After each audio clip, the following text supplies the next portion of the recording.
यूं ही नहीं मिलती राही को मंजिल, एक जुनून सा दिल में जगाना पड़ता है। पूछा किसी ने चिड़िया से, कैसे बना आशियाना तुम्हारा? तो चिड़िया मुस्कुराई और बोली कि भरनी पड़ती है उड़ान बार बार, तिनका तिनका उठाना पड़ता है। नमस्कार दोस्तों, मेरा नाम है रवि प्रकाश और आप देख रहे हैं द रवि प्रकाश। दोस्तों, आज हम आपके लिए लेकर आए हैं एक और छोटी सी प्रेरणादायक और शिक्षाप्रद कहानी, जिससे आपको बहुत कुछ सीखने को मिल सकता है। दोस्तों, ये कहानी है विश्व के महान चित्रकार पिकासो की।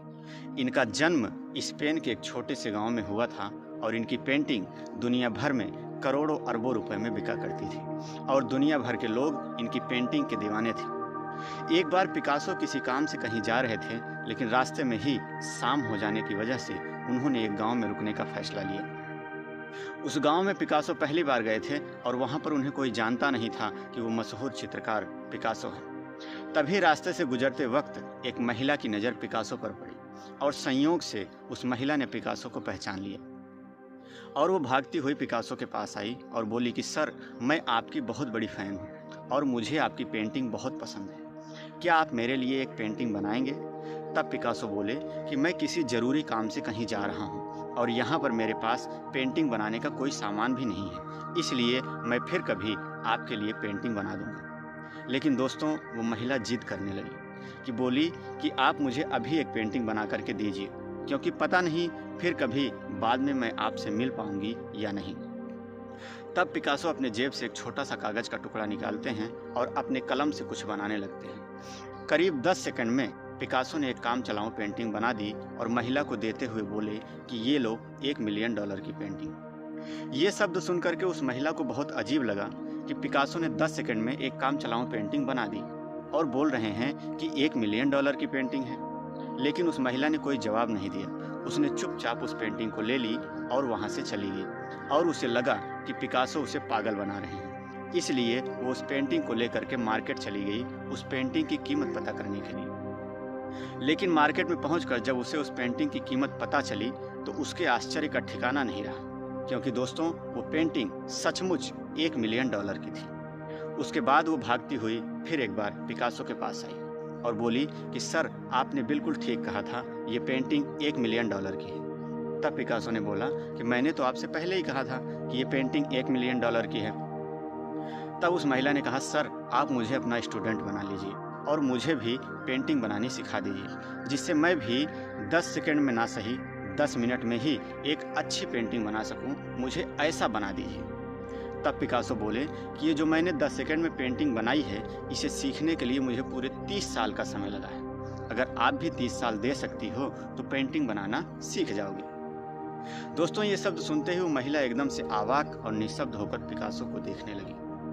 दोस्तों, इस कहानी से हमें यही शिक्षा मिलती है कि जब हम किसी भी सफल व्यक्ति को देखते हैं तो हमें ये लगता है कि इस व्यक्ति को बड़ी जल्दी और बहुत ही आसानी से सफलता मिल गई। लेकिन मेरे प्यारे दोस्त, किसी भी व्यक्ति को सफल होने के लिए कड़ी मेहनत, संघर्ष और अनुभव की आवश्यकता होती है। मेरे दोस्त, जब आप एग्जाम देने जाते हो तो उस समय आपके पास केवल 3 घंटे का समय होता है। उस 3 घंटे के एग्जाम के लिए आपको पूरे साल तैयारी करनी पड़ती है, तो फिर आप रातों रात सफल होने का सपना कैसे देख सकते हो? दोस्तों, इसीलिए कहा जाता है कि आपके सफलता की कीमत को सिर्फ वही व्यक्ति समझ सकता है जो आपके संघर्ष को देखा, अन्यथा दूसरों के लिए तो आप सिर्फ एक भाग्यशाली इंसान हैं। दोस्तों, जिसने भी कहा है बड़ा खूब कहा है कि सफलता की चमक को तो हर कोई देख लेता है, लेकिन पैर में पड़े छालों को कोई नहीं देख पाता है।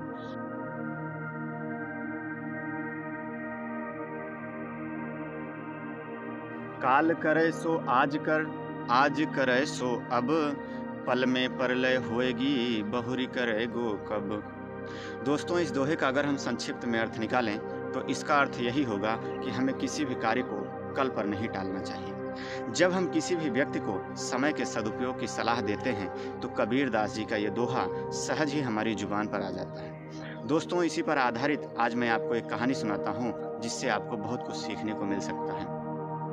दोस्तों, एक बार की बात है, एक नगर में बहुत ही धन संपन्न व्यापारी रहा करता था। उसके घर में सारी सुख सुविधा थी, नौकर चाकर, गाड़ी घोड़े सब थे और हंसी खुशी उसका जीवन बीत रहा था। लेकिन लोग कहते हैं ना कि हर समय बराबर नहीं होता। एक दिन ऐसा आया कि उसे अपने बिजनेस में बहुत घाटा लग गया, जिसके कारण वो बहुत चिंतित रहने लगा। लेकिन उसकी स्थिति सुधरने के बजाय निरंतर बिगड़ती चली गई और उसके पास जो पूंजी थी वो भी धीरे धीरे खत्म होने लगी। यहाँ तक कि उसके घर में खाने के भी लाले पड़ गए। इसी चिंता के कारण वह बीमार पड़ गया।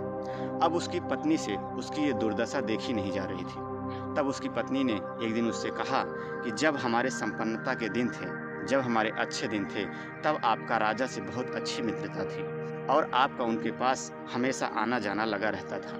आज हमारे विपन्नता के दिन हैं, हमारा समय खराब है, तो क्या वो हमारी मदद नहीं करेंगे, जैसे श्री कृष्ण ने सुदामा की थी। दोस्तों, उस व्यक्ति का राजा के पास जाने का बिल्कुल भी मन नहीं था, लेकिन पत्नी के बार बार कहने पर वह व्यक्ति भी सुदामा की तरह राजा के पास जाने के लिए तैयार हो जाता है। अब राजा के दरबार में पहुंचकर वह द्वारपाल से अपनी बात कहता है, तो द्वारपाल अंदर जाकर राजा को बताता है कि महाराज, आपसे मिलने एक अजनबी व्यक्ति आया हुआ है जो खुद को आपका मित्र बता रहा है। और उसका नाम सुनते ही वो राजा भी अपने मित्र से मिलने के लिए दौड़ते हुए पहुंचे और मित्र को फटे हाल देख करके बहुत द्रवित हुए और बोले कि मित्र, बताओ मैं तुम्हारी क्या सहायता कर सकता हूँ। तब उस व्यक्ति ने सकुचाते हुए राजा से अपना सारा हाल कह सुनाया। तब राजा ने कहा, मित्र, तुम्हें चिंता करने की कोई ज़रूरत नहीं है। चलो मैं तुम्हें अपने रत्नों के भंडार में ले चलता हूँ। वहाँ से तुम जी भर करके रत्नों को अपने जेब में भर करके ले जाना। लेकिन मित्र, एक बात का ध्यान रखना, इसके लिए तुम्हें केवल 3 घंटे का समय दिया जाएगा। समय का ध्यान रखना और समय से कक्ष से बाहर आ जाना, अन्यथा तुम्हें वहाँ से खाली हाथ ही बाहर आना पड़ेगा। तब उस व्यक्ति ने कहा, ठीक है, और उसे वहाँ से रत्नों के भंडार में ले जाया गया। तो वहाँ पर रत्नों की चकाचौंध रोशनी को देख करके वो एकदम से हैरान हो जाता है। लेकिन समय को ध्यान में रखते हुए उसने रत्नों को अपने जेब में भरना शुरू कर दिया। तभी उसकी नज़र पास में ही पड़े रंग बिरंगे खिलौनों पर पड़ती है, जो बटन दबाने पर तरह तरह के खेल दिखाते थे। उसने सोचा कि अभी तो समय बहुत बाकी है, क्यों न थोड़ी देर इन खिलौनों के साथ खेल लिया जाए। और वह खिलौनों के साथ खेलने में जुट गया और इतना मगन हो गया कि उसे समय का ध्यान ही नहीं रहा। और उसी समय घंटी बज गई, जो समय समाप्त होने का संकेत था, और परिणाम स्वरूप उसे वहाँ से खाली हाथ ही बाहर आना पड़ा। अब वह बहुत परेशान हो गया और राजा के पास गया। तो राजा बोले कि मित्र, तुम्हें परेशान होने की कोई ज़रूरत नहीं है। चलो मैं तुम्हें अपने स्वर्ण के खजाने में ले चलता हूँ। वहाँ से तुम जी भर करके सोना अपने थैले में भर करके ले जाना। लेकिन मित्र, इस बार तुम समय का ध्यान रखना। उस व्यक्ति ने कहा, ठीक है, और उसे वहाँ से स्वर्ण के खजाने में ले जाया गया। तो उसने देखा कि वह कच्छ भी सोने की स्वर्णिम चमक से एकदम जगमगा रहा था। लेकिन समय को ध्यान में रखते हुए उसने सोने को थैले में भरना शुरू कर दिया। तभी उसकी नज़र पास में ही बंधे एक घोड़े पर पड़ती है, जिसे सोने की काठी से सजाया गया था। तब उस व्यक्ति ने कहा, अरे, ये तो वही घोड़ा है जिस पर बैठकर हम और राजा एक साथ घूमने जाया करते थे। और वह उस घोड़े को देखने के लिए उसके नज़दीक चला गया और उस पर प्यार से हाथ फिराते हुए उसके अंदर सवारी करने की इच्छा आई। और सवारी करने की इच्छा से वह उस घोड़े पर बैठ गया और उसने सोचा कि अभी तो समय बहुत बाकी है, क्यों न थोड़ी देर सवारी का आनंद ले लिया जाए। और वह सवारी का आनंद लेने में इतना मग्न हो गया कि उसे समय का ध्यान ही नहीं रहा। और उसी समय फिर घंटी बज गई, जो समय समाप्त होने का संकेत था, और उसे वहाँ से भी खाली हाथ बाहर आना पड़ा।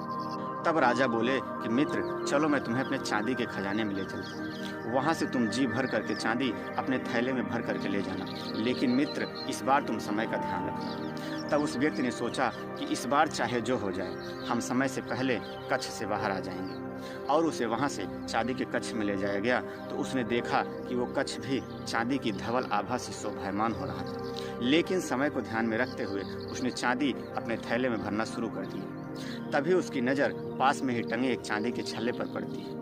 पास जाकर के देखा तो वहाँ पर एक नोटिस लगा हुआ था और वहाँ पर लिखा था कि इस छल्ले को छूने का प्रयास बिल्कुल भी मत करें, क्योंकि इसे छूने से उलझने का डर है, और अगर उलझ जाएं तो दोनों हाथों से सुलझाने का प्रयास बिल्कुल भी मत करना। तब उस व्यक्ति ने सोचा कि इस छल्ले में उलझने वाली ऐसी कोई बात तो दिखाई नहीं देती, शायद ये बहुत कीमती होगा, इसीलिए बचाव के कारण ऐसा लिख दिया है। अब हम तो इंसान हैं, और अगर हमें कोई चीज़ करने के लिए मना किया जाए तो हम उस चीज़ को ज़रूर करते हैं, क्योंकि ये हमारी आदत है। इसी आदत से मजबूर उस व्यक्ति ने चांदी के छल्ले को हाथ से छू लिया। बस छूने भर की देर थी कि वो उसमें उलझता चला गया। और पहले तो एक हाथ से सुलझाता रहा लेकिन सुलझा नहीं पाया, और फिर दोनों हाथ से सुलझाने लगा लेकिन वो सुलझने के बजाय और उलझता चला गया। और उसी समय फिर घंटी बज गई जो समय समाप्त होने का संकेत था, और परिणाम स्वरूप उसे वहां से भी खाली हाथ बाहर आना पड़ा। अब वह बहुत चिंतित हो गया। तब राजा बोले कि मित्र, तुम्हें चिंता करने की कोई जरूरत नहीं है, अभी हमारे पास तांबे का खजाना बाकी है। चलो मैं तुम्हें अपने तांबे के खजाने में ले चलता हूँ, वहां से तुम तांबा अपने बोरे में भर करके ले जाना। तब उस व्यक्ति ने सोचा कि मैं यहाँ जेब में रत्न भरने आया था और समय की कीमत न समझने के कारण बोरे में तांबा भरने की नौबत आ गई। अब 1-2 बोरे तांबे से तो काम चलेगा नहीं, इसलिए उसने कई बोरे तांबा भरना शुरू कर दिया।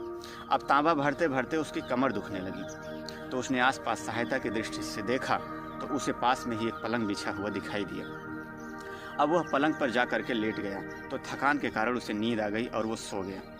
अब वो सो गया तो उसे इतनी गहरी नींद आ गई कि उसे समय का ध्यान ही नहीं रहा, और उसी समय फिर घंटी बज गई जो समय समाप्त होने का संकेत था, और उसे वहां से भी खाली हाथ बाहर निकाल दिया गया।